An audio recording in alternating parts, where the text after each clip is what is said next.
It's through despair that enlightenment comes. Yeah. I started podcasting to do kind of what you've done, which is to interview fascinating people about their lives, mostly about stories of adversity, on why you should never give up, why you should never surrender when horrible things happen to you.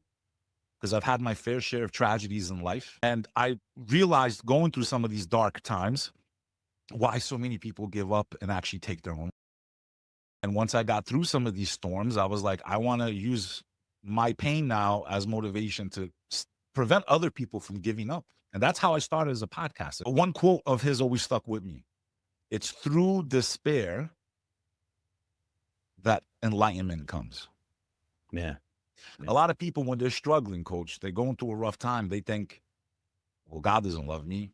Why am I struggling? Why am I poor? You know, I believe it's the opposite of what a lot of other type of preachers preach about, wealth and all this stuff.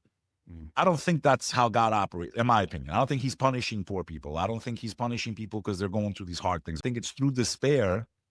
You have nowhere to look but to the creator. There's no one else going to get you out of it. But the doors don't open for them. Because I believe no matter how hard you work, unless that creator opens the door for you, nothing's going to happen. I don't care who you are. And then when you look at prophets that we share in common, like Joseph, one of my favorite, peace be upon him, what a beautiful human being. How can you as a Christian or as a Muslim look at the life of Joseph, the prophet, thrown down a well by his own brothers, his own blood, sold into slavery, accused of a crime he never did with the master's wife, thrown into prison with the lowest of the low of society, never once blamed God, never once said, why did you do this to me?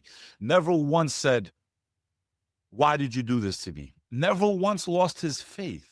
And what does God do? Takes him from the bottom of the prison and puts him at the top of the structure, bro. Number 2 after the king of Egypt, because that was a miracle, by the way.